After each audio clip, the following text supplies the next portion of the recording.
The Wellness Way presents Barbara O'Neill. Barbara is coming to talk in London, June the 11th, 2024. Go to phillyjlay.com to secure your tickets now. We'll see you there. I mean, there's no question. No one has ever questioned the science. So I go to Alzheimer's Society. I go to Alzheimer's Research UK, whose banner is "We exist for a cure," right?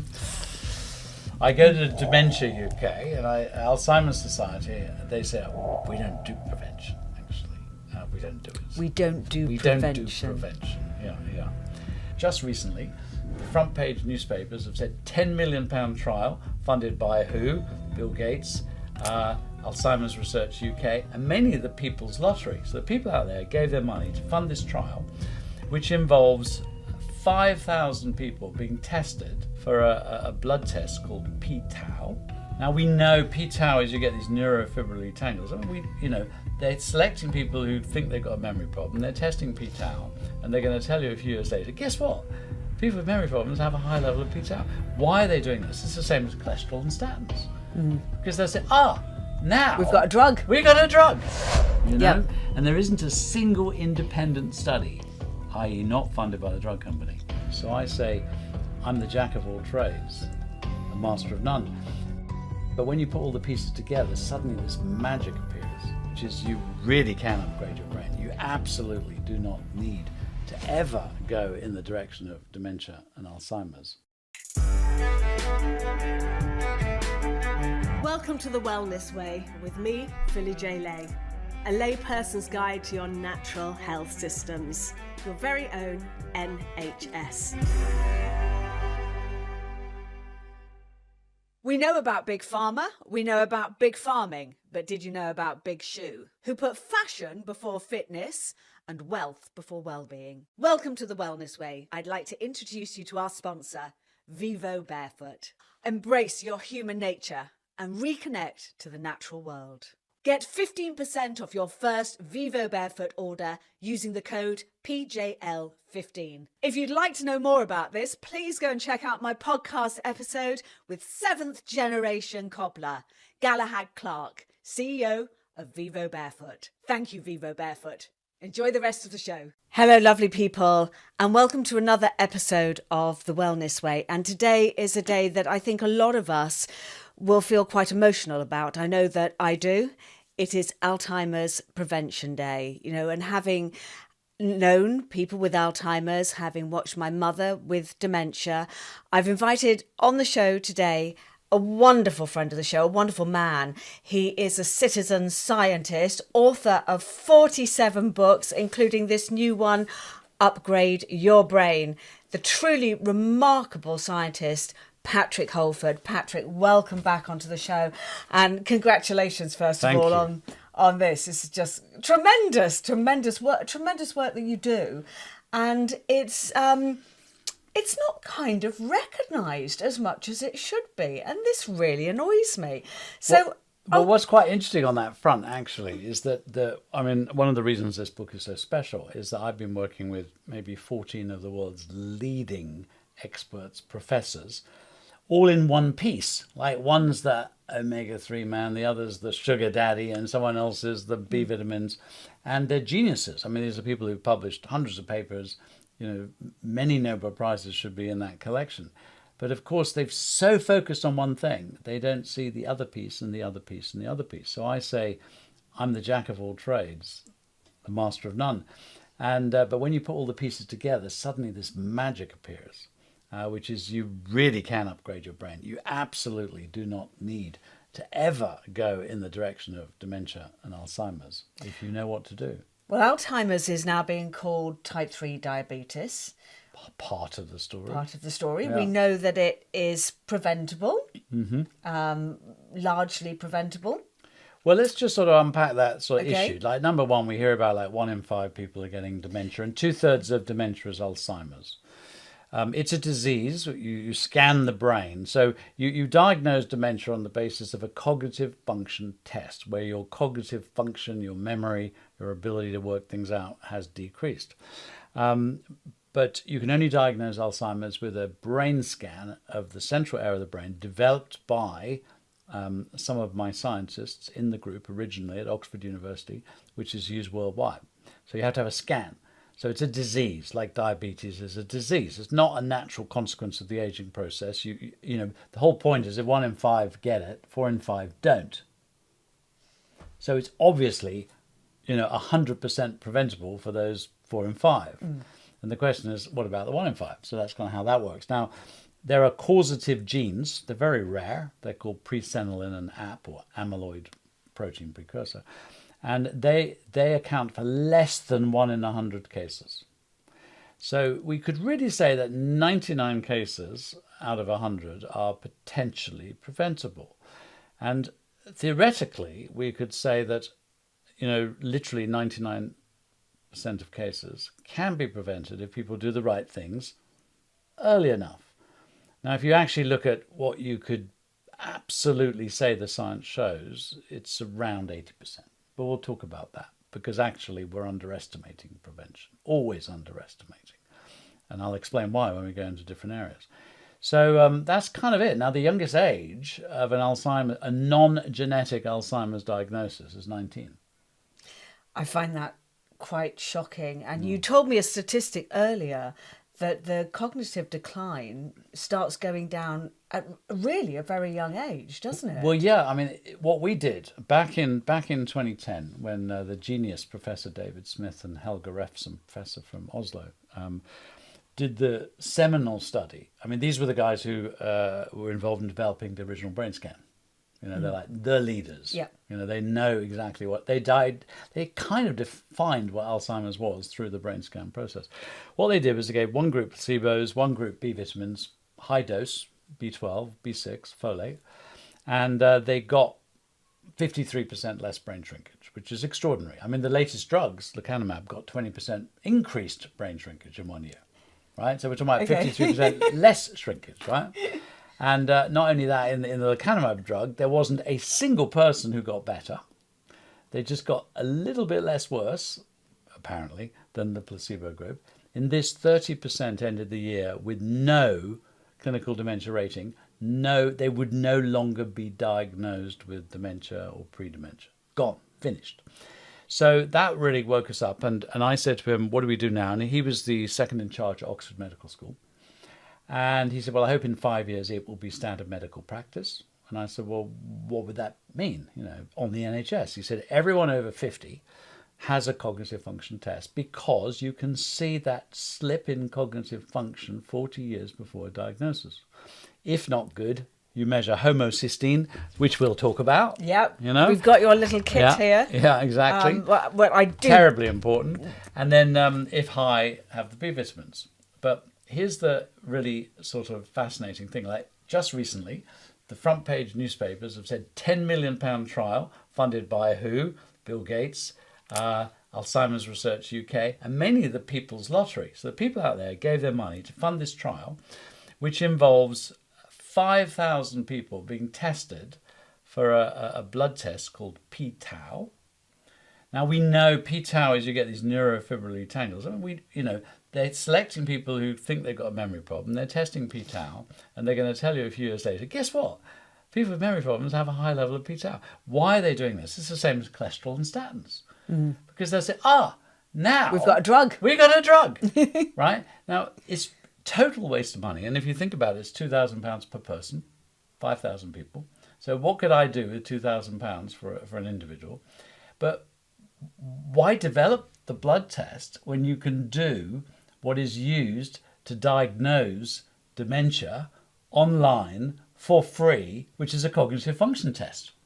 Absolutely. So rather than your doctor saying, I'm going to take your blood, you got p-tau, now you need a drug, et cetera, et cetera. Oh, it is a dark old web they weave, isn't it? But it goes so deep. I'll give you an example. There's the World Dementia Council travel around the world having these conferences, and it's invitation only.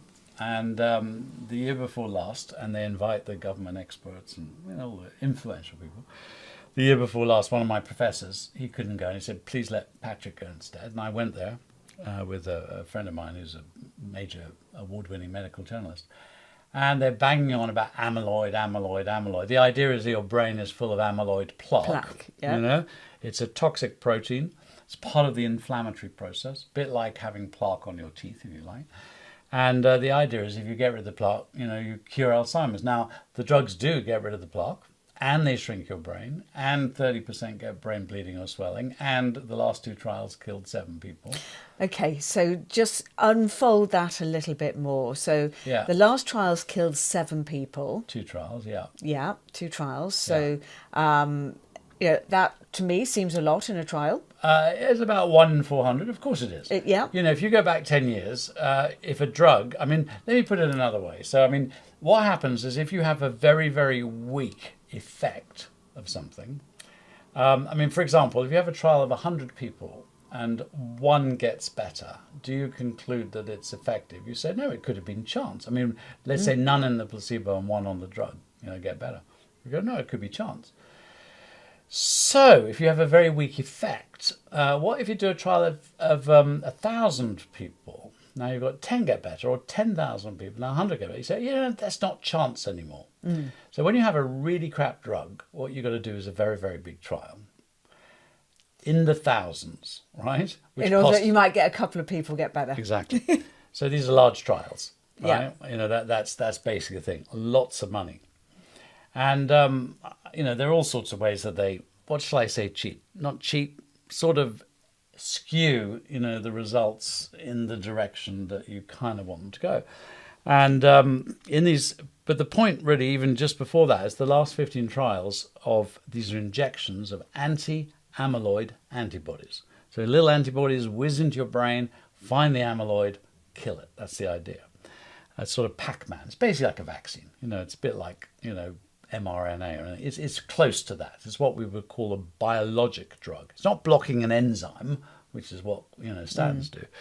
And in the last 15 trials, they work. They reduce amyloid plaque, but they have no clinical effect.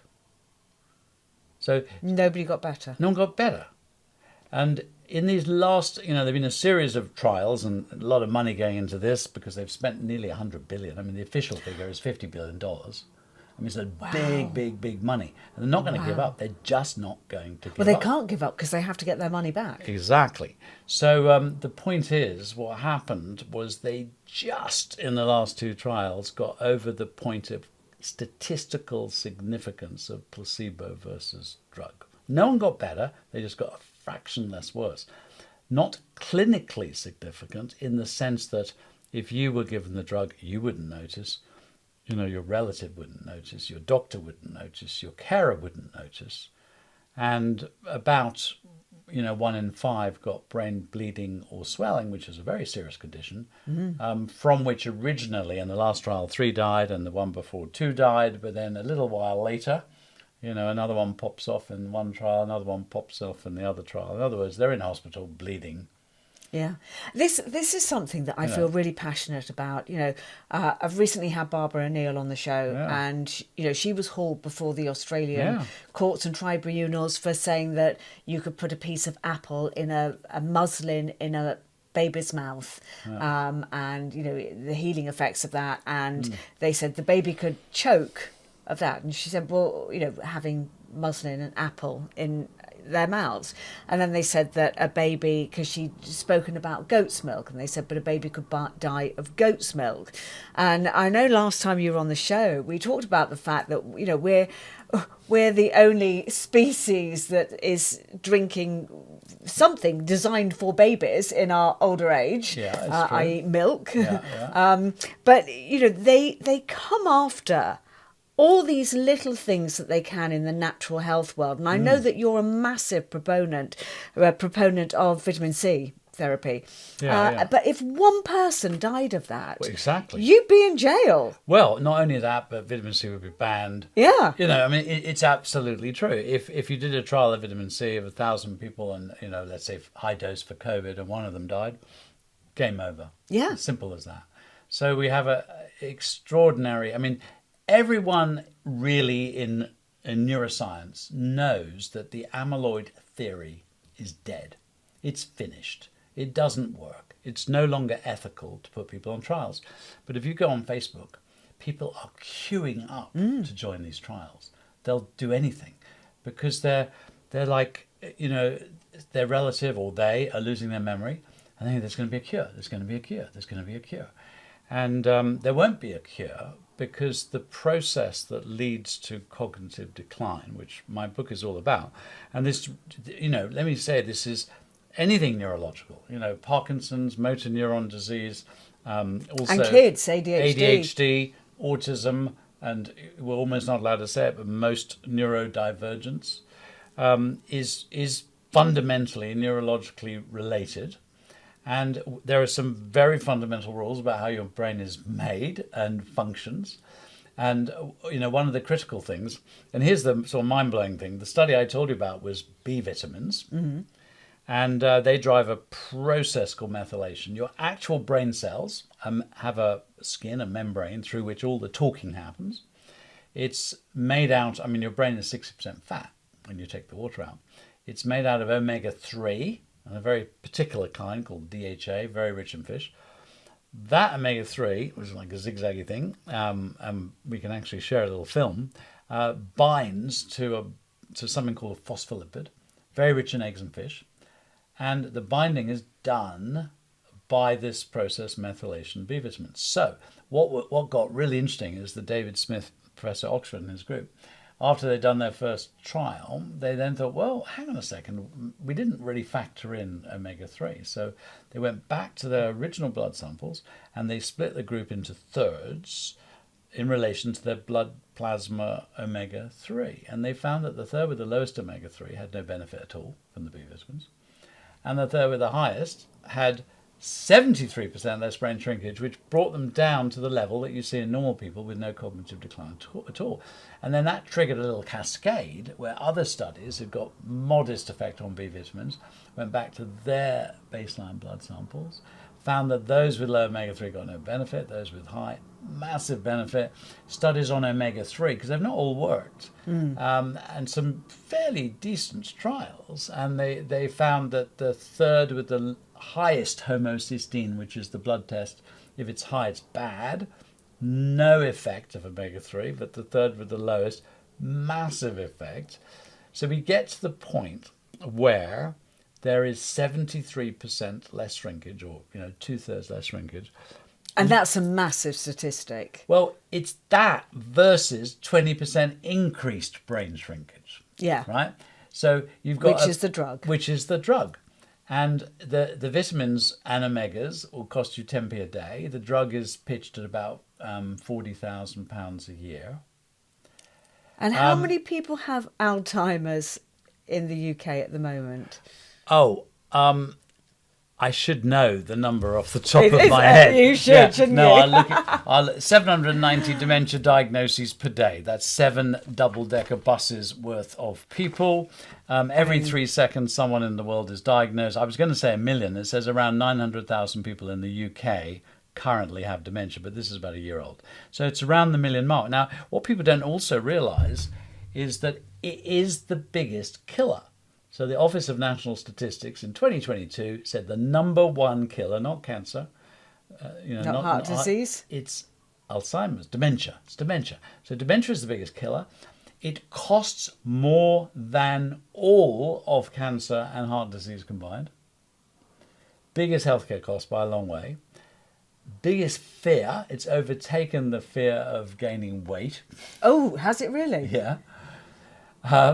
And it's preventable, you know, at least for 99% of people who do not have those causative genes. But let's just say, oh, what if I have those causative genes?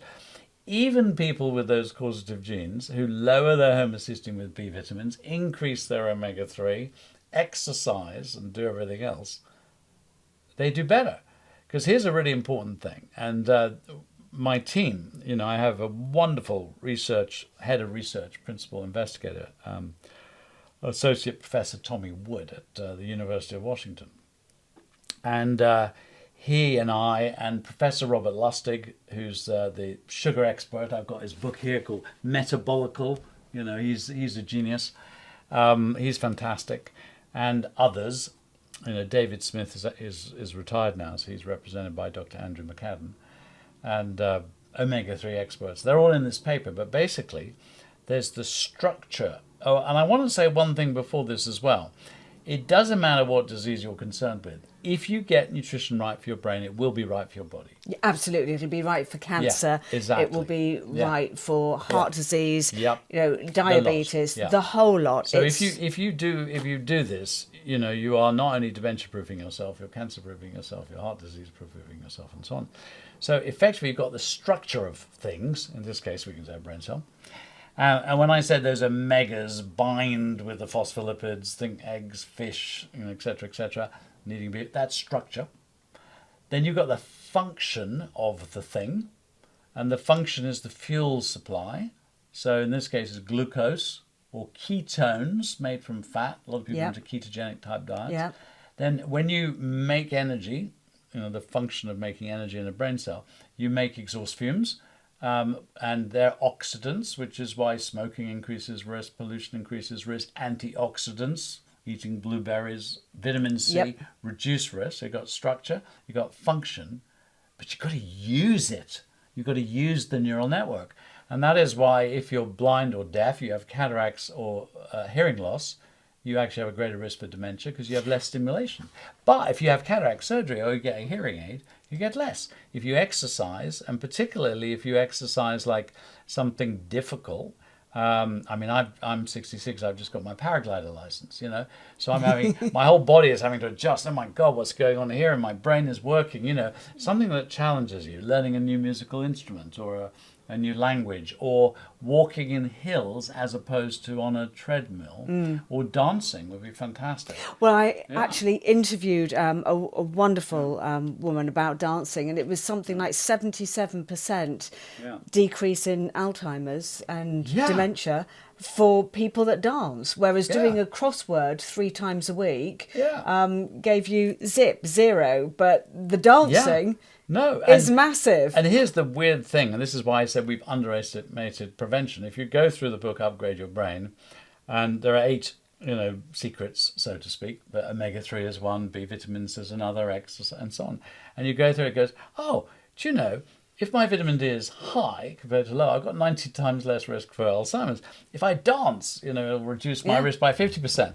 If I have 76, it was. 76%. I mean, it's huge. And actually, I haven't done this, but if you sort of went through and added up all the percentages, you realise you've just reduced your risk by 3,000%. So the point is that when we say, and I'll give you an example of this, the National Institute of Health, which is the US's sort of most authoritative group, one of their scientists looked at all of the studies on Alzheimer's prevention and attribute what's called the population attributable risk. How much of this is contributing to the risk for the population?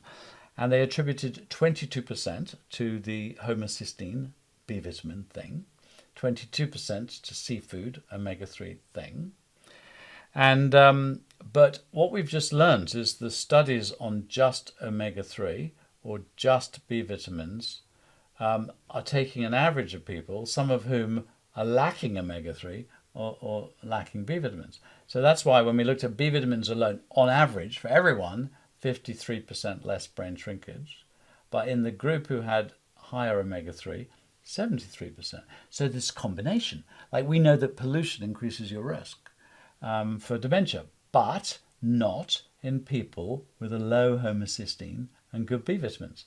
So the point is every single risk factor is a bit like dancing. Even if you say dancing reduces your risk by X, actually dancing in people who have higher omega-3 and B vitamins may reduce it by 90%. Absolutely, right? Yeah. And it's it's kind of like, I remember years ago, I think it was Joan Larson who ran an addiction center in America, and she, 12 steps and all the rest of it, which is absolutely fine. But she said if you've scrambled your brains, sitting in a group and talking about it won't unscramble your brains. And right? It's true. And her point was that if you've been, heavily hitting alcohol or drugs or whatever, your brain chemistry is completely messed up. You can't actually pay attention to the counselling. It's not going in. the psychotherapy is fantastic, but it's not going in because your brain isn't working. So if you want to get a benefit from, psychotherapy, for example, you need a functioning brain.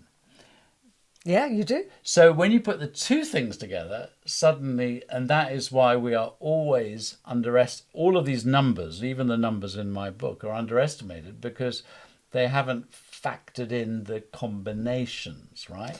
And this is really important. And I think with all the science that is done, they all work in such isolation that nothing is factored in. I mean, this is, when I ended up, asking for consultants if all my conditions were connected, they don't know. They don't want to know. It's not part of their program. They're going, I just do this. But they don't think in that way. No, they don't. And actually, what I just told you about the structure, function, and utilization, I mean, years ago, when I was about 14, I was happened to be playing tennis with a very interesting physicist called Fritjof Capra.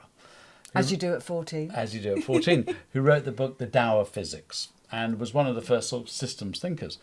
And I remember him saying to me, Patrick, what is the difference between an inanimate object like this bicycle and yourself? And he said, both have parts. Yeah. The parts relate, chain to the wheel, etc. But in an animate object, you've got this life that is flowing through it, which vanishes when we die. You've still got the structure, function stopped. So that's the same sort of systems-based way of looking at things. You need to be stimulating the neural network. You need to have a healthy structure, and you need to have a really good fuel supply.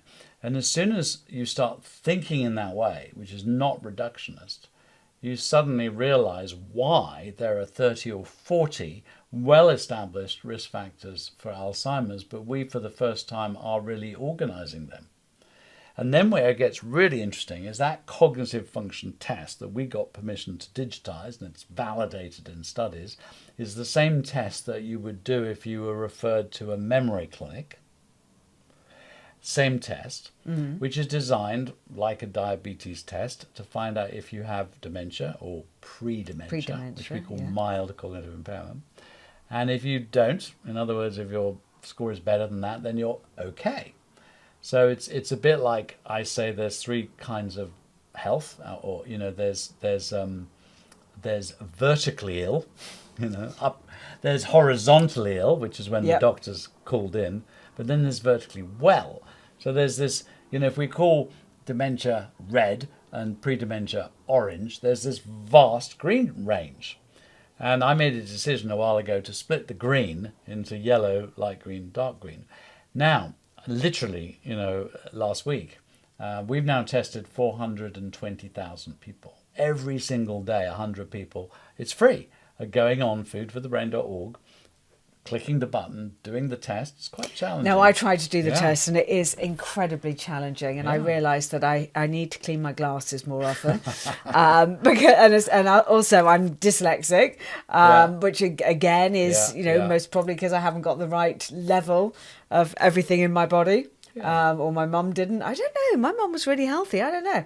But anyway, I found it incredibly hard. Yeah, and you're matching things and seeing things. It's a sort of 10. I mean, it's followed by a questionnaire. So you want to give yourself 15 minutes, if not 20, uninterrupted, phone off. No one's going to call. Yeah, I didn't turn my phone off. Yeah, you and do the job properly. Yeah. But the interesting thing is, if you ask the question, well, is it good? What's this green zone, right? So we just looked at hundreds of thousands of people who've done it. And we have found, and this is actually from about the age of 15 to 95, that there is almost a straight line that is, with every year of age, the cognitive function score is getting less and less and less and less. There's like a dip in the middle, but it's still going down. I find this quite shocking that it's from 15. Well, yeah. I mean, I kind of thought it rocked off at my age or a bit before, 50. No, there is, around sort of 60, you start to get this sort of drop off. Of course, none of this has to happen. And we've got people who've engaged through what we're doing because, by the way, the free test then tells you what to do. And sometimes, like if you don't score well on the B vitamin questions, they say, get a homocysteine test, which is this, right? Yep. And this doesn't lie, and I don't think my wife will mind me saying, but we both did the test, and I score 7, which is perfect, annoyingly, and she scores 15, right? Which is, the average person my age will be over 12, and your brain is shrinking above 11. So she's in the brain shrinking zone. Some people do inherit genes that mean that they are less good at methylation and need to pay a little bit more attention to things like B vitamins. But like you said, that's 1%, and your genes are... No. These are not causative genes, but genes... Basically, genes make enzymes, and enzymes turn something into something else. You can inherit what they call a polymorphism, or a variant of a gene, that means you're not quite so good at making the enzyme, so you need a little bit more B vitamins. Sorry to interrupt this podcast. The Wellness Way has got a brand new interactive ebook out. I've created a beginner's guide to your natural health systems to help you navigate through the jungle of natural health.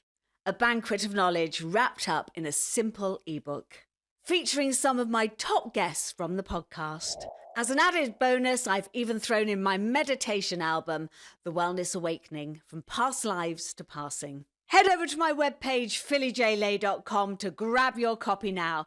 And while you're there, why don't you sign up for my newsletter? And don't forget to like, subscribe, and share this podcast so we can continue to get this information out. Remember, the doctor of your future is you. But you can do that. You turn your genes on and off by your environment. Exactly. And so once you know... Yeah, exactly. So anyway, my lovely wife, Gabby, goes and gets, the pills. They're called Connect.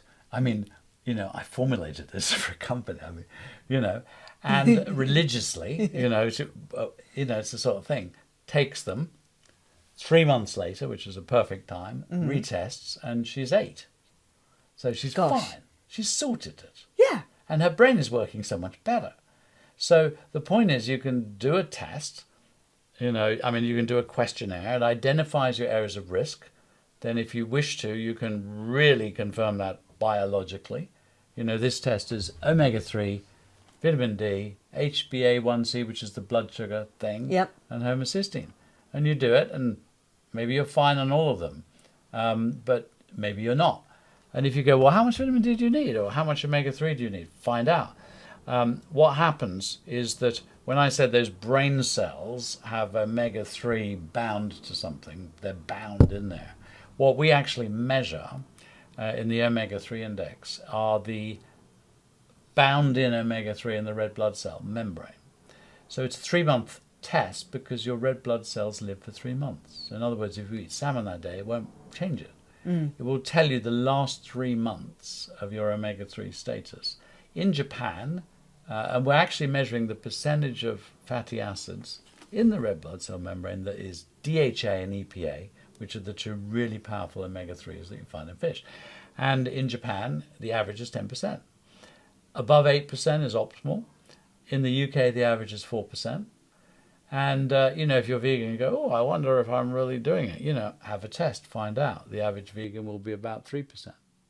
Unless they supplement. Yeah, unless they supplement. I remember that one of the first lectures, I think it was the first lecture I ever heard you speak in person at the College of Naturopathic Medicine a few years back. And you were talking about the first baby that had actually died because it was B deficient.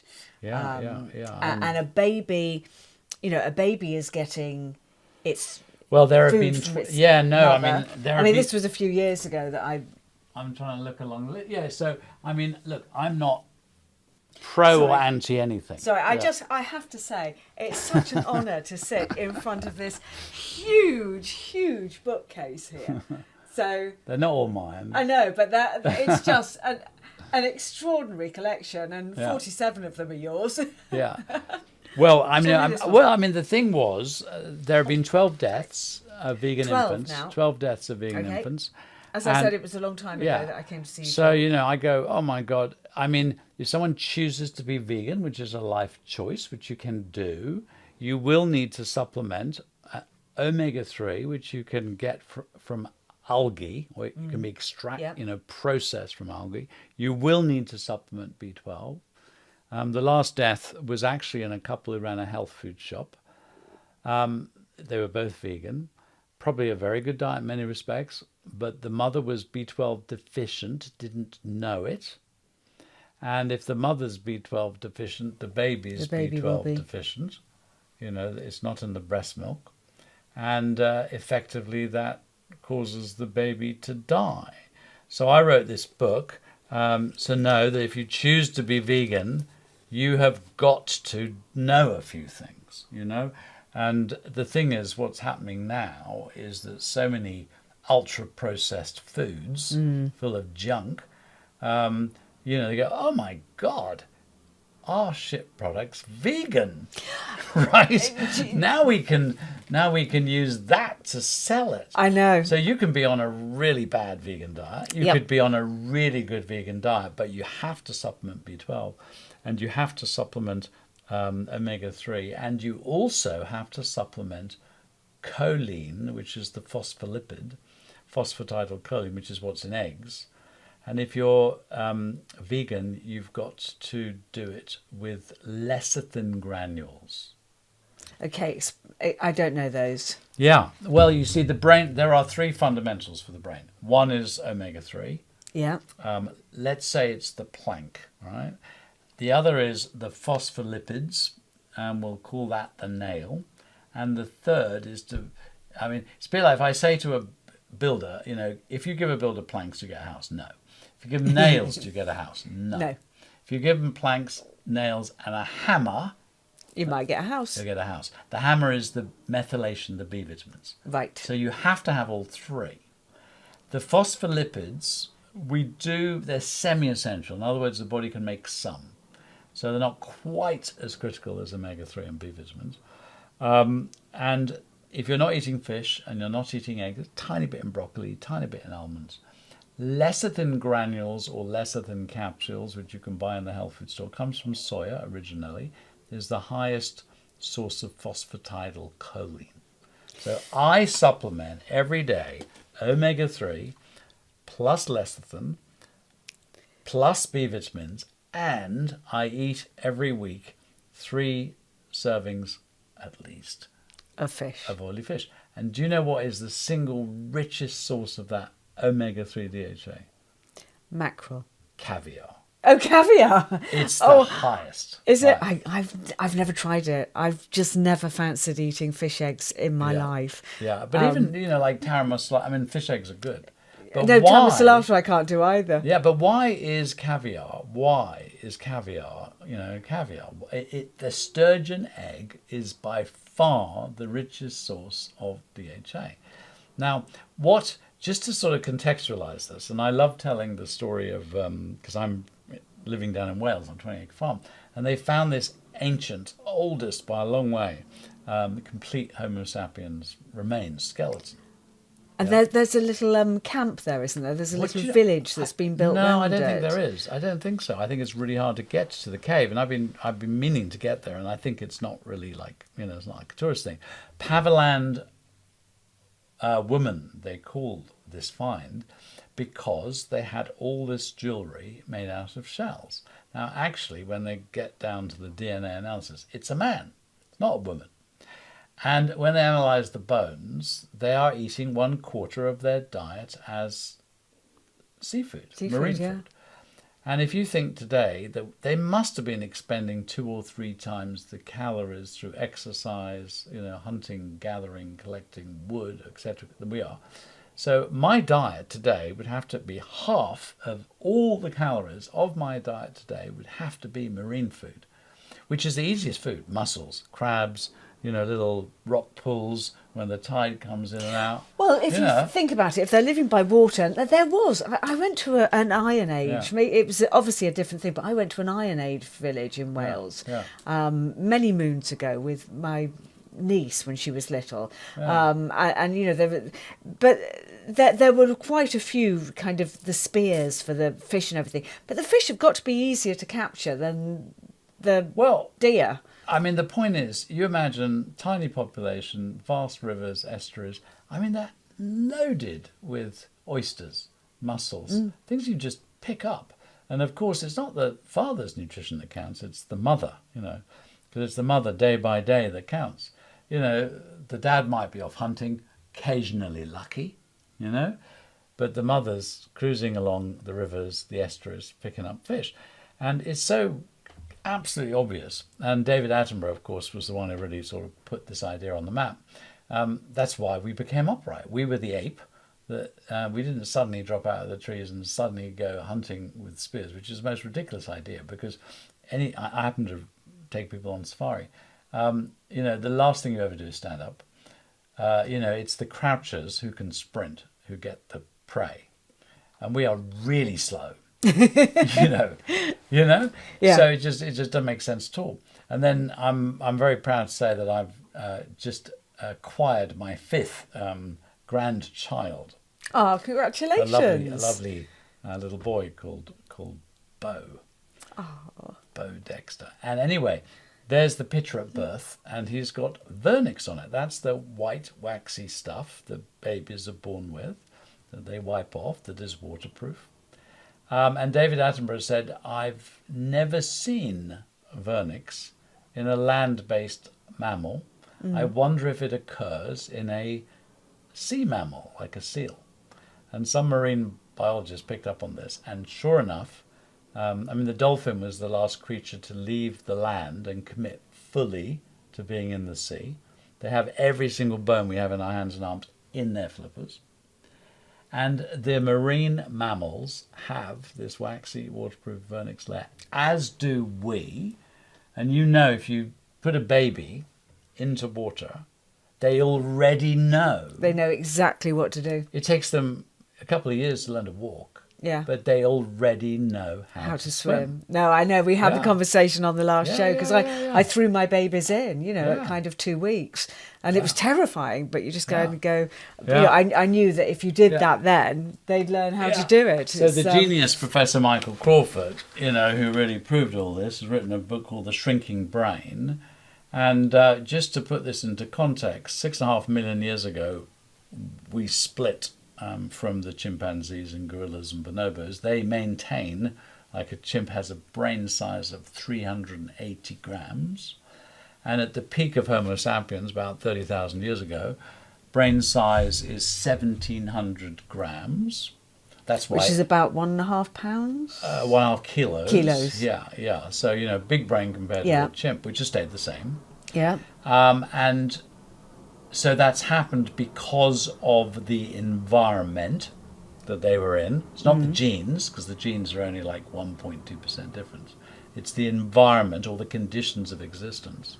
And now, today, the average Homo sapiens has a brain size of 1,330. So we've dropped from 1,700 or 1,600, 1,700 down to 1,300 or so. So in other words, we've lost something like 20% of our brain size over the last 20, 30,000 years, probably coinciding with moving into land-based agriculture. Less of along the coasts, less eating marine foods and so on. And actually, I was just interviewing Professor Michael Crawford, who's 93, and has worked something out that no one has ever been able to explain in any sufficient manner, which is how do the photons, the energy that hit our eye, turn so precisely into the image that I see of you and me in colour. And he's worked it out with quantum physics. So it reminds me a bit of like Oppenheimer in the movie. He's 93, he's worked it out, he's published the paper. I'm sure he's correct. It will have to be proven, but I'm sure he's correct. You really do not need to lose your mind. And this is what's happening. Our brain is shrinking, our IQ is falling. Just in March, a major global study confirms that neurological diseases are accounting for disability years and reduced years of life, loss of years, in 43% of the world's population, 3.4 billion people. That's a huge number. It is. And the Federation of European Neuroscientists, they say we have a brain health emergency. We've now had 4 government reports, 1 independent report. year after year after year, the cost goes up and up and up, and still it annoys me. I read some article in The Guardian or here or there or whatever, and some twat says, oh, they're just diagnosing more. Oh, yeah, because they say that with... Or it's just the psychiatrists are just, and of course we do know, I mean, like right now what's happening is there are a lot of kids being diagnosed with autistic spectrum disorder. And it is true that what's happening is that, that the mum or dad are going, I've got quite a few of those symptoms. Yeah. So we are getting an increase in diagnosis now of adult autism. So it is true that there is an increase from diagnosis, but it is a very, very small part of a massive overall trend where this year we go into 100, in the UK with, I don't know, an adult population maybe of 50 million or something, 100 million prescriptions of antidepressants are expected this year, 1 in 5 on antidepressants, 1 million prescribed to teenagers, ADHD going through the roof. Off the scale. Yeah. And you talk about, the fact that we can diagnose it better, but I say time and time again, if that is the case, I look at my daughter who's diagnosed ADHD and I see a lot of the traits in me. So, but, I think I'm absolutely normal. So I think we also overdiagnose it in order to get children on prescription medicines. Well, there's a lot of that. Sure. Any doctor that doesn't ask you about your lifestyle and prescribes you a medicine is a drug pusher. They're not a doctor. Yeah. But also, I have a school actually just around the corner from here that I know very well, that they take all these young boys out. And I have to say they're predominantly black boys. Yeah. And they're all highly autistic, and they have a carer with each child. Yeah. And you have to look... Where are the adults like that? Where are the, this is highly autistic. There aren't 40-year-olds like it. There aren't 50-year-olds like it. There aren't 90-year-olds like it. So we've got to look at what's being done to these young people. Yeah. And, we have to talk about not just food, but we have to talk about vaccine schedules. We have to talk about a lot of problems Well, here. I mean, there's, SEN schools, special education, are just bursting at the seams. Yeah. And it's creating a big problem because now, there are a lot of schools where 30%, sometimes even 50% of the kids in the class are special educational needs. And that, of course, is having an effect on everyone. And the thing that really sort of irritates me about this, I mean, there's a chapter in my book called Building Healthy Brains. And I think I wanted to call it Building Healthy Brains and Preventing Neurodivergence because... in effect, and it's all very well sort of defined, but we sort of softened the word to neurodivergent, and it can include more anxious, can't concentrate, some aggression, some socialization problems, withdrawal. There's all sorts of things. And I'm not talking here about a super functioning person who's different to someone else, just very focused. But the vast majority of people who fit into this autistic spectrum disorder, neurodivergent, the vast majority have got some symptoms or functional issues that cause them pain. That they can't socialize, that they're really awkward in certain circumstances or whatever. They may have strengths, they may have weaknesses. Oh no, these poor kids that I'm talking about, they can barely walk. Yeah. They need a carer to help them. They can't walk and they can't talk. And they can't talk. Yeah. And I mean, it reminds me years ago when I was invited to sort of do a little transformation job on a school for, I think it was Trevor McDonald tonight. And we had an incredible effect on the school. But one of the girls had cerebral palsy, which is a lack of oxygen to the brain at birth. Could have been strangled by the cord or whatever it was. And she couldn't walk without, a frame. And so, the parents' attitude was give her what she likes, ice cream, whatever. It's like the damage is done. Let's just make her happy sort of thing. Anyway, we found out that she was dairy allergic and gave her certain vitamins, omega-3s and all the rest of it. And I think it was about 3 months later, she was walking without a frame. And this is a girl that's had irreversible damage at birth.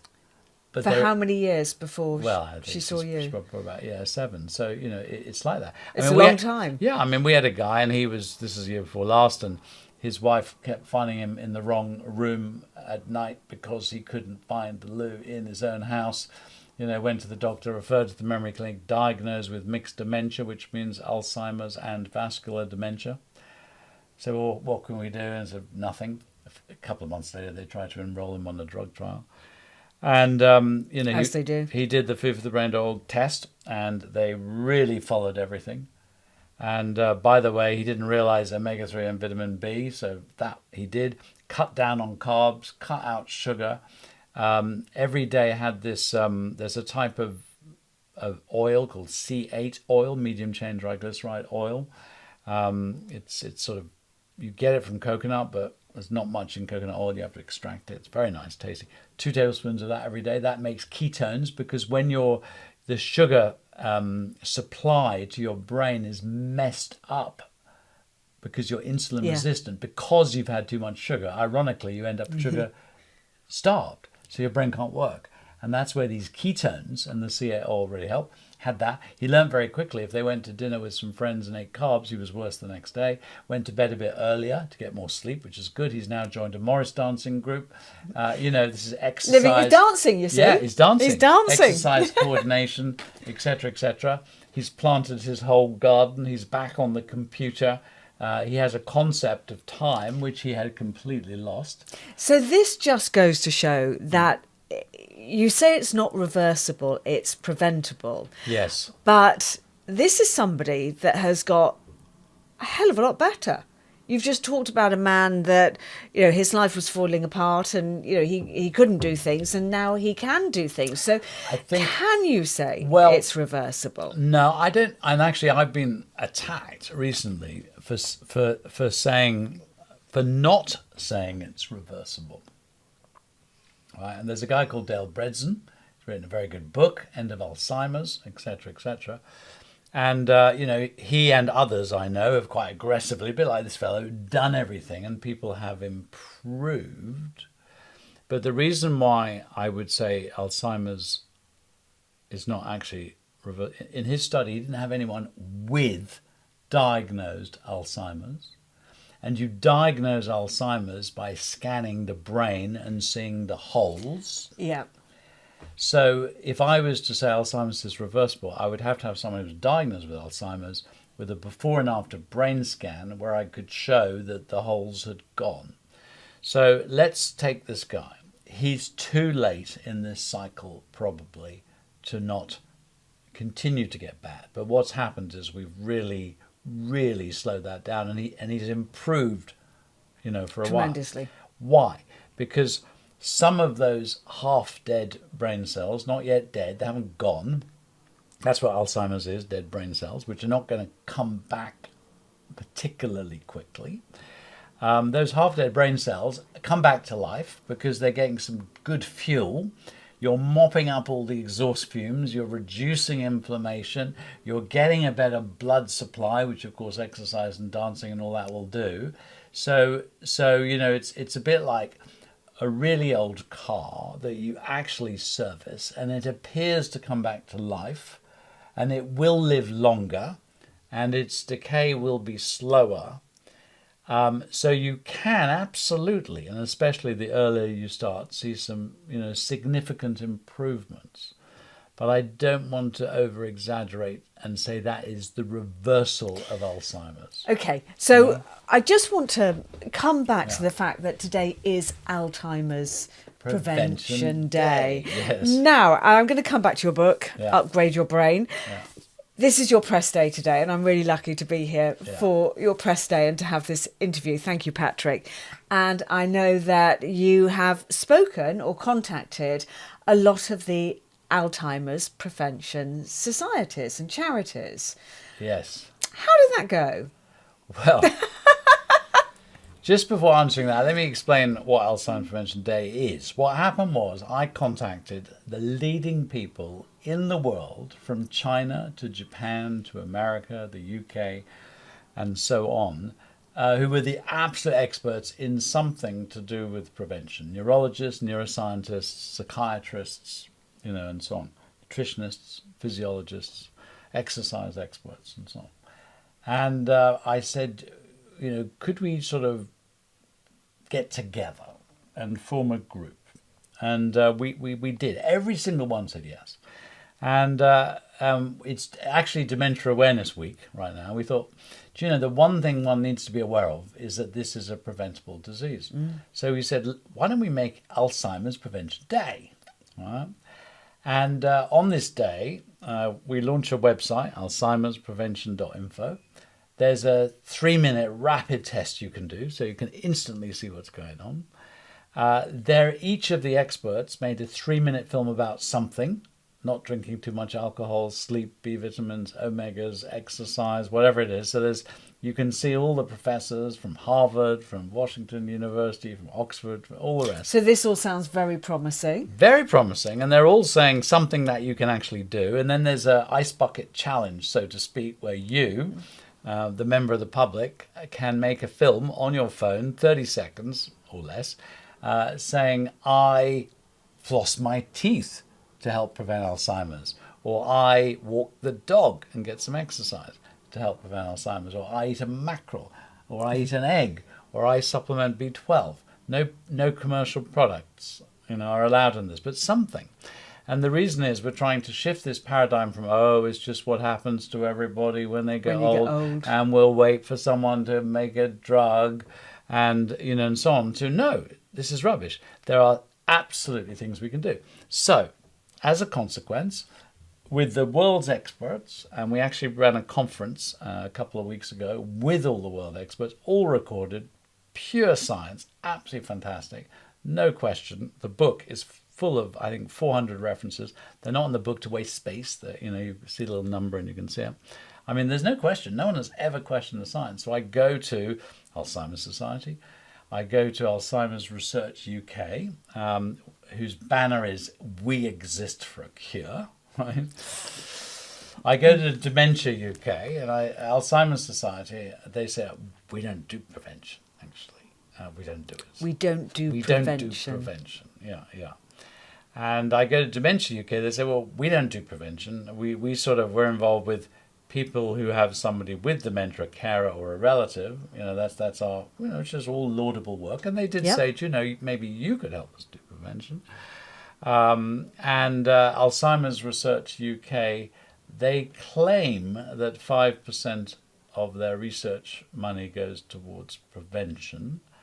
But it looks like this could be a drug. So in other words, if high blood pressure is a risk factor and you do a trial on a drug to lower your blood pressure, that would be classified as prevention research. So probably 5% of the 5% is actually on diet and nutrition, right? Yeah. And then to make it even worse, Alzheimer's Research UK funded or part funded the original B vitamin trial I was telling you about. So they fully know about it. They know about it. It's all published and they deny it. They deny it. They deny it. Yeah, they say you don't need B vitamins unless you're sort of chronically deficient. They deny it. Well, you got in trouble a few years ago talking about D vitamins, vitamin D. Oh, yeah, I got busted for a campaign saying that everyone in the winter must take vitamin D. Yeah. I got done by the Advertising Standards Agency. Yeah, that it was a lie. And then a few months later in the a few Lancet, years later, the government announced it. And now everybody knows that, you're meant to And supplement your D vitamin. Yeah, but an interesting thing there is, again, because if you say, let's say the government decide to do prevention, which, vitamin D. So what do? A few ads, a few announcements, and we now have about 5% of people in Britain in the winter take vitamin D, 5%. So one of the issues is, if you're going to do prevention, how do you do it? And the answer is you do it personally, and on big numbers, it's got to be digitally. So that's what we're doing. You come in, you do a test, it's accurate, it shows you where your risk is, it helps you make changes. We're about to develop coaches. We've got Zoom groups happening. And so this thing could be scaled up to millions. Mm. And actually, we can't say yet, come back in 5 years when we've got over 1 million people who are doing all this. And, there's no question. I don't think it'll take you 5 years. I mean, you've no, built this not. Hugely quickly. But it's something that frightens people. I mean, when I lost my memory, which they call brain fog, and I found myself driving down the motorway and then had no idea where I was or why I was there or what I was doing. And you go to bed at night and you can't remember what you've done for the day. It's terrifying. Yeah, and you can get rid of that. I mean, read the book. Go to alzheimersprevention.info, watch the films, go to foodforthebrain.org, which is the fullest questionnaire. Yeah, which is your webpage. Yeah, You're doing charity. Yeah, the charity again. They do it. The amazing thing is we funded the charity, and I know you became a friend. It's 50 quid a year. That's it, 50 quid a year. Yeah. So just do it because So- you all know somebody that needs this. And if you don't, I mean, the thing is, I've got scientists who really should have Nobel Prizes, like the man at Oxford, who's published hundreds of papers, the best possible randomized placebo-controlled trials, exactly the same as the drug trials, except that they work. Yep. And have no side effects and are completely cheap. But there's no money to be made in them. No, I mean, one of the big pharma guys came to David Smith and said, if this was patentable, I said, man-made, you can't patent a vitamin. It's a multi-billion-dollar drug, end of story. So they already know that this "we exist for a cure," that exists. Yeah. They know it. But they funded it, and they know it. And they want you to give money to make a drug that is not going to happen, and they deny prevention. So when we got all these world experts together, I mean, we're talking about the top professors in the world from the top universities in the world. I invited each charity. I said, would you like a free VIP place to come? We're recording it all, get the recordings, just get up to speed. And none of them wanted to even have somebody come. And then and then I went to the World Dementia Council meeting, right? They had a section on prevention. One of my professors said, please let Patrick go instead of me, I can't go. Foodforthebrain.org is the leading prevention charity. They wouldn't let me in. They wouldn't let you in? They wouldn't let me in. And, they say it's invitation only and there's only a limited number of seats. And I'm standing there at the desk and there are 20 badges of people I know, Professor this and that, who didn't come. So in other words, they got 20 empty seats. And they wouldn't let you in. And I think I didn't get let in because the last time when they're banging on about amyloid, I stood up and said, the B vitamins with omega-3 have reduced brain shrinkage by 73%. Would anyone care to comment? And I know these people, and they turned to the panel and not one of them said anything. There is no denial of anything I'm saying. We have not had a single challenge on any of the science. It's all true. I just find this, I've got this smile on my face, but it's not funny. No. I mean, I'm laughing because I just can't believe they wouldn't let you in. Yeah. You have the biggest charity doing the most work in the UK, probably one of the biggest in the world doing this kind of work. And they won't let you in. Yeah. And it's what I call a lemdemic. I love that, a lemdemic. See, what we got here is, falling down the cliff are an endless supply of lemmings, of people falling into brain disease, broken bits. And we've got lemming research and lemming society and the lemming this. And fair enough, these are people who are trying to make the last few years of lemmings a little bit cozier, And it's called the lemdemic, waiting for a cure. I love that. Right? You got a picture of that? I have. Can you send it to me, love? Yeah. And the second part of this, which is called Figure 2, a couple of radical lemmings up the top of the cliff have put up a sign that says, "Don't jump." So when I was at a meeting of all these, eminent, charities and all the rest of it for a new commission on dementia, and they were saying we need a big result. I said, well, how about having less people get it? Right? Wouldn't that be radical? Right. And then now the most conservative figure, which is wrong because it's studies that have not included homocysteine and various other things, conclude that 40% of dementia is preventable. That's the most, no one denies that. It's way too low, but let's just say, for sake of maths, half. So I turned around to them and said, if half of dementia is preventable, shouldn't half of all the research money go into prevention? Preventing it. Yeah, because the things that prevent it are not patentable, they're not profitable, they're exercise, they're dance, they're having a hearing aid or omegas or B vitamins or sugar or whatever. And, you know, at some point we have to say, I'm not giving you money until you can show me that half of the money that you are taking from me is going into prevention research. This is something very dear to my heart, and very sadly, a friend of mine's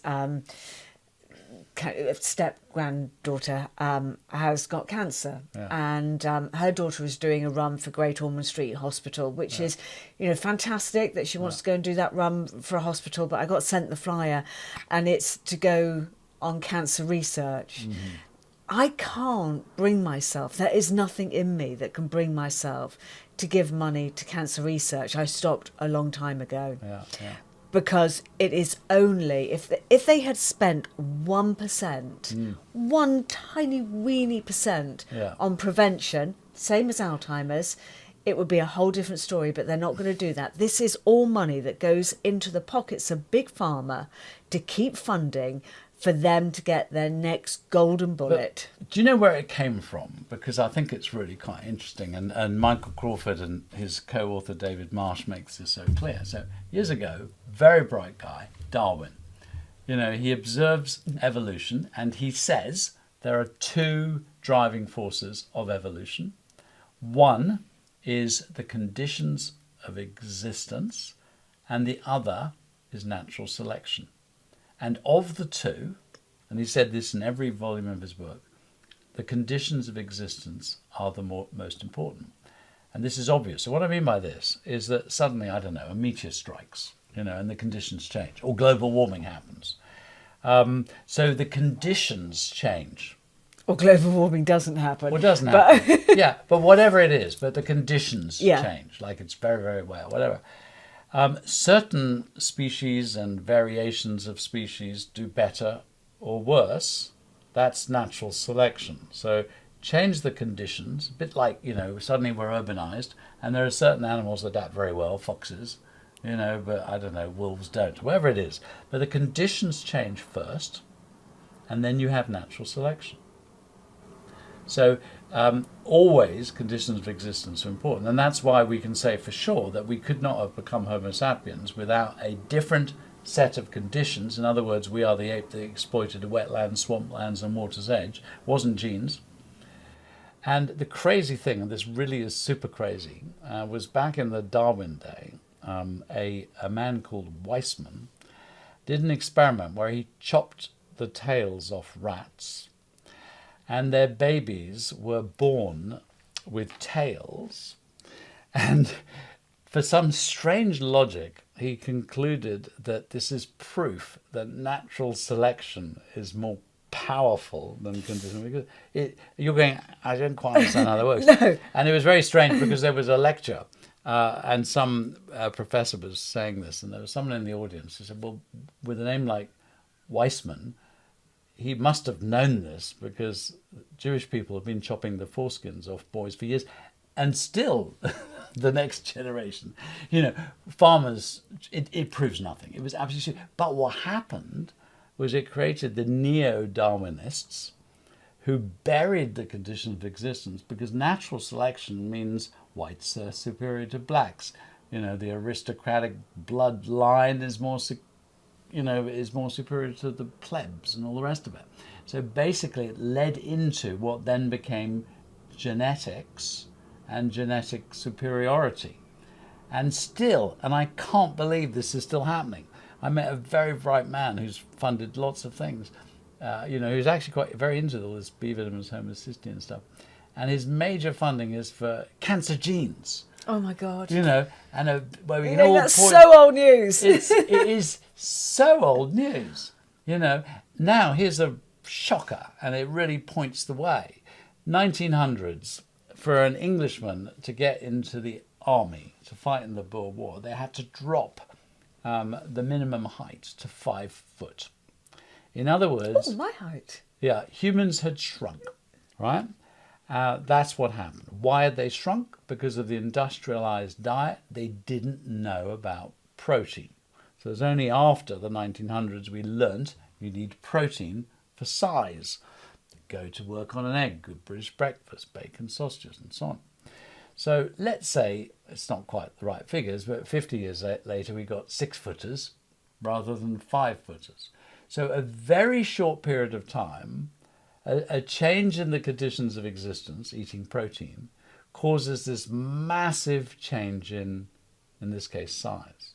What we're experiencing right now is exactly the same thing, but in reverse with the brain. It is the change in the conditions of existence, lack of omega-3, B vitamins, too much sugar, etc. That is, it's fast. And our sleep patterns it's going to pot. Fast. I mean, if we're having this conversation in 30 years, the world is a mess. Because I'm not sure we'll be here in 30 we years will if not we're having have, this conversation. Yeah, I mean, there are predictions that maybe a third, maybe a half of children will have, significant, neurodevelopmental issues. And they're the next generation. So when you say all these kids with autism, 1 in 6 special educational needs, that's 1 in 6 adults, are unable to function, So nobody wanted to come and talk to you about this for your book launch. Nobody wanted to let you into a conference. This is they have no interest whatsoever in preventing Alzheimer's.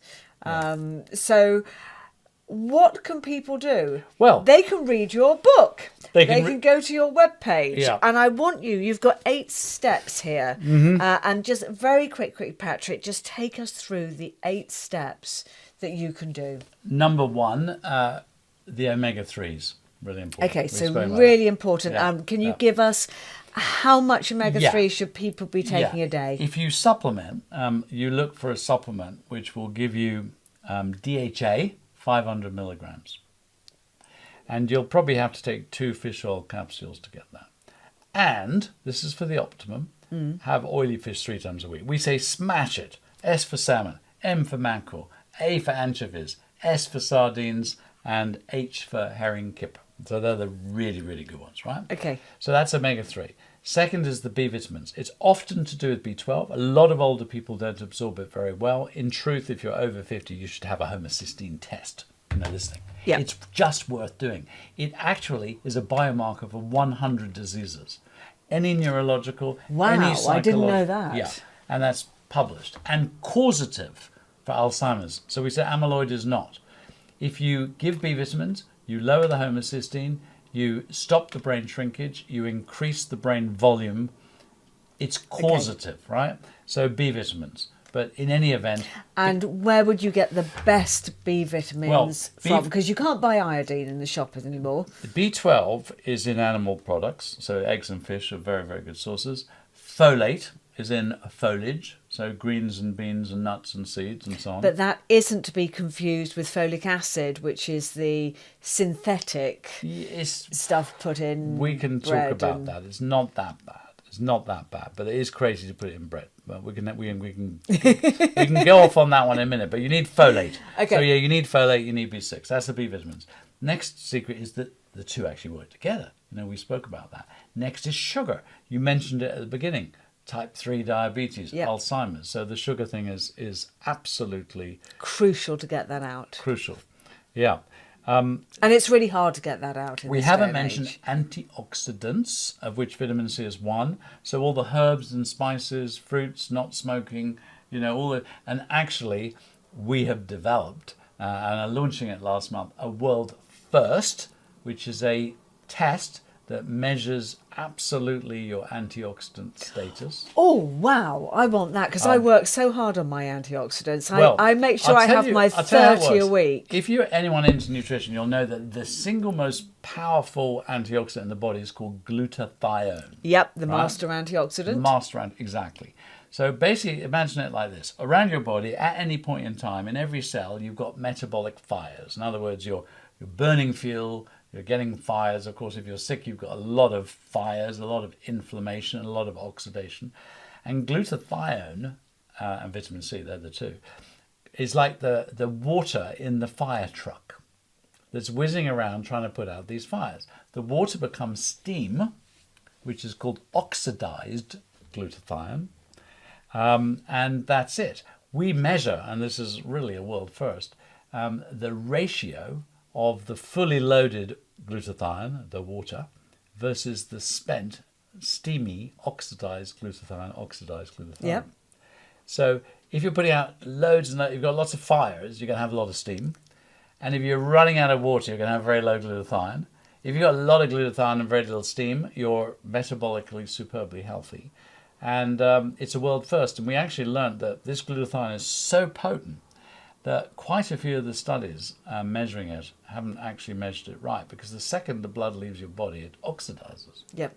So we've had to develop a very special dry blood spot target. So you prick your finger, drop the blood on, instantly fixed, send it to the lab. It's a world first, because the 4 horsemen of the mental health apocalypse are brain fats, omega-3, vitamin D, phospholipids. We've spoken about them. 2, methylation, B vitamins. 3, sugar, and we measure that with HbA1c. 4, antioxidants, which is what this is about. 5, healthy gut, and we can go into that area. It's a little bit more perspective there. I'd actually rather say healthy gut and gums, because the evidence for dental health, it's all connected. It's very connected. That is the beginning. That is the pathway into the gut. And we get infection and bacteria in the mouth, and actually it can also get into the brain. So there is a mouth microbiome, and we find pathogens in the mouth and the brain. So dental health is very important, and it is the first part of the gut. Healthy gut. Next, active body, exercise. Next, active mind. Next, sleep and calm. An active mind, by the way, is not only intellectual, also social. Socializing is so important. We are so social. And laughing and having fun and I think that's all part of it. Actually, social to humans is like fish to water. We don't even notice it. We are social beings. And then the last one we call sleep and calm, and it's really recovery. What does a dog do after a walk? Goes to sleep. Go to sleep. So what do I do after a walk? Go to sleep. It's brilliant. And I was actually just saying to my friend Professor Tommy Wood at University of Washington, or associate professor or assistant professor, and becoming associate professor, he trains Formula One racing drivers. So he's like an expert in optimizing brain function, and he's the head of our research. He's our principal investigator. And stress is bad. So too much stress is a risk factor for cognitive decline, but really using your mind is good. And I said last weekend, the wind really picked up. I was up a mountain, and having trouble getting off it on my paraglider, I got blowback. You suddenly launch this thing, it's quite sort of dangerous, really. And a very nice Yorkshireman popped out of the sky. He was more qualified than me and helped me, and I learnt certain techniques, and it was good. And then I got off, and I was flying up there with eagles. Well, not actually eagles, they were red kites. Red kites. We were flying together, and the thermals, it's just amazing. Yeah. So I said, here I'm in a situation where, on the one hand, absolute stimulation, using my mind, using my body, everything's engaged, so that would reduce my risk. But on the other hand, I'm stressed, which would increase my risk. Must be the same. But then when the stress is over... Yeah, so he said the critical thing is the recovery. Yeah. So I got home, and I have a bath outdoors in Wales, a hot bath. It's beautiful. Put in some Epsom salts, nice hot bath. And then I make a hot chocolate, no sugar, cacao. It's very good for the brain. Absolutely. I put in cinnamon, nutmeg, and a little bit of smoked paprika. I haven't had it with paprika. Yeah, I drink a lot of cacao. Yeah, I love it. Yeah, but every single one of those, this is antioxidant power, improving the circulation of the mind. So, it's the recovery. So you kind of, one by one we learn these little things. I mean, they're not big. It could be, going for a 50-minute walk. It could be, we've built an app now called the Upgrade Your Brain Cook app. And if you go to foodforthebrain.org/ and we're going to put that in the show notes, foodforthebrain.org. That in this case, absolutely in the UYB show notes. is Upgrade Your Brain. UYB Cook app. You get this app on your phone, and basically you can pick breakfast, lunch, dinner, etc. And across those 4 horsemen, the brain fats, the B vitamins, the sugar, and the antioxidants, and you might have a meal that's really good in everything except antioxidants. So it will then show you what your next meal needs to be. So that you get the antioxidants, so you're just Exactly. keeping the cycle going the whole time. So it's like a game, and now you're learning. So one by one, I mean, I did something, I had some taramasalata. I know you don't like it. No. And it's very good for you, though. And I wanted some scrambled eggs. And I thought, well, what happens if I put some taramasalata in the scrambled eggs? Now, actually, it was completely delicious. And I had it on some pumpernickel sort of sonnenbrot, sort of bread. So I've got the whole grain, I've ticked the omegas, I've ticked the phospholipids in the eggs, etc. So the point is that there's just little bits. And, there's the thing called the 3-6-36 rule, 3 weeks to break a habit, 6 weeks to make a habit, 36 weeks to hardwire a habit. Right? It's not that long, really. Yeah. I'm all about my whole journey to heal was I found at first so hard. Yeah. Because I gave up everything. I gave up every, sugar, alcohol, anything with sugar in, gluten, soy. The whole lot was gone from my diet. Yeah. And I kind of was really panicking quite a lot. And then it got to the point quite quickly that you go, well, this is what I eat. Exactly. And this is how I eat. And then it becomes quite natural, because even you go to a restaurant, you pick, just sort of becomes an intuitive Do you want a good thing. tip for a restaurant? I found this out recently. Yeah. If you tell them, so I always say I'm gluten-free because I am. Yeah. So they're now, they've got this big thing against allergies, and they're going to get sued. So it's like, you can't have that. No, that's good. You can't have that. But if you tell them that you're diabetic, they have to tell you if there is any sugar in the meal at all. And I found this out on a Tinder date, actually. And we went to this restaurant. He said, I'm diabetic. And then after the waiter was gone, he went, I'm not. I just find out if there's sugar. I went, what a cool idea. And he used to love Wagamamas. That was his favourite food. And then he went in when he heard this tip and said, I'm diabetic. Nothing he could eat on the menu. I say they bring the bread. I say, take it away. I don't want that, because it will stare at you. I know it does. It does look at you with that look of love. And I say, bring me some olives, because there's no glycemic load in olives. So you have a nice glass of wine. And by the way, a 125 ml small glass of red wine a day decreases your risk of dementia, but more increases your risk. So nice glass of wine, not big one, small one. Olives, bring me some olives, even if it's not on the menu. Just bring me some olives. It always works. They're always on the menu. Get a starter, get a main course, and get the bill, and then get the hell out of there, because there's no low sugar desserts. It's just the way it is. But that's my little restaurant tip. But what I realised, I only ever have one course, so I don't have nibbles. No, I literally have one course, because I have really one meal a day. Plus a smoothie or soup. I love food. I say to my children that I do one pudding a year, Christmas Day, and then every Christmas Day goes by and they went, you did it again, Mother, you didn't serve a pudding. I go, well, you couldn't eat a pudding after that veritable fest I've just put on the table, could you? No. Well, I've realised really there are two kinds of people. There are those who want to go for it. They want to transform their health. They want to do the things. They don't want to end up with dementia or cancer or heart disease or whatever. In which case, we've made it really easy. You just do the test, follow the instructions. And then there are those who just want to keep doing, maybe too addicted or ignorant, but they just want to keep doing whatever it is that they do. And one day the shit will hit the fan, because it always does. And they go, oh, I've got diabetes. Oh, I've got cancer. Oh, I've got dementia. Doctor, Have you got a tablet? Yeah. I mean, because I'm 66, they want to do all these tests, so they tested me, and everything's you good. should be like me. I've just turned 60. I don't go near doctors. No, I mean, generally not, and I know that they get their quaff points, so they get money if they do certain tests. But anyway, I'm in there, and I got no high blood pressure, I've got no heart disease, I'm super fit. My blood fats, triglycerides are like really, really low. Oh, you must really piss your doctor off. My good cholesterol, HDL, is really high. And years ago, they call it diagnostic creep. They dropped the desirable cholesterol level from 6 to 5.2. They did, just as they brought statins out, funnily enough. Exactly, isn't it strange? Isn't that strange? So he says, you need to be on statins Yeah. for the rest of your life. And you went, I think not. Well, I said, do you know the NNT for statins for somebody with no former risk, cardiovascular risk? NNT means numbers needed to treat for a benefit. And the answer is it's close to infinity. It just doesn't exist. He said, I can't possibly know the NNT for all the drugs I prescribe. I said, well, why not? That's your job. So I said, how on earth can you conclude that I need to be on a drug for the rest of my life when everything says zero risk? And he said, oh, yeah, in the National Institute of Clinical Excellence, nice.